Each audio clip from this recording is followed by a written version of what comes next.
Political ఆలోచన వాళ్ళు వ్యతిరేకించడమే తప్ప ఏ ఒక్క సామాన్య ప్రజానికానికి కూడా వ్యతిరేకత ఉండదు. వాళ్ళకి అర్హతే కొలమానంగా అర్హత ఉంటే చాలు పథకం మీ ఇంటికి వచ్చే విధంగా ఈరోజు పరిపాలన చేస్తారు. అందుకని ప్రభుత్వ వ్యతిరేక ఓటు అనేది మాత్రం ఉండే అవకాశం లేదు. ఎవరైనా ఓటు వేశారంటే అది తెలుగుదేశం సానుభూతిపరుడు, జనసేన సానుభూతిపరుడు వాళ్ళు తప్ప సామాన్య ప్రజానికం అంతా కూడా ఈరోజు జగన్మోహన్ రెడ్డి గారితో పాటే ఉన్నారు. పవన్ కళ్యాణ్ ఒకటి మీరు ఇంతకుముందు ఫస్ట్ ఇక్కడ గెలిచింది ప్రజారాజ్యం తరఫున, తర్వాత జనసేన పెట్టుకొచ్చారు. ఆయన వాళ్ళ ఇంపాక్ట్ ఎట్లుంటుంది అనుకుంటున్నారు? ఒకటి, పవన్ కళ్యాణ్ అనే వ్యక్తి పార్టీ పెట్టినప్పుడు కొన్ని సిద్ధాంతాలు కొన్ని విలువలు ఉండాల్సిన అవసరం ఉంది. ఎవరైనా రాజకీయ పార్టీ పెడితే నా పార్టీ ప్రభుత్వం రావాలి, నేను ముఖ్యమంత్రి అవ్వాలి, నా తాలూకు ఎవరైతే కష్టపడే వాళ్ళు ఎమ్మెల్యేలు కావాలి, మంత్రులు కావాలి, ఎంపీలు కావాలి, నా ద్వారా రాష్ట్ర ప్రజలకు మంచి చేయాలి, నేను రాష్ట్ర ప్రజలకు ఇది చేయాలి అని చెప్పి అనుకోవాలి.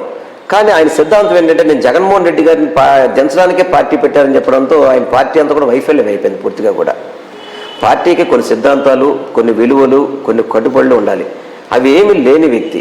ఎందుకంటే 2014లో పార్టీ పెట్టాడు. ఆయన అన్కండిషనల్గా సపోర్ట్ చేశాడు చంద్రబాబుకి, బీజేపీకి. కరెక్ట్గా ఎలక్షన్స్ 6 నెలలు ఉండగా బయటకు వచ్చాడు. మోడీనేమో పాచిపోయిన లడ్డుని తిట్టాడు, చంద్రబాబుని లోకేష్ని అవినీతి గురించి తిట్టాడు. మళ్ళీ ఈరోజు ఎలక్షన్స్ వస్తుంటే నువ్వు మోడీతో పొత్తు పెట్టుకుంటే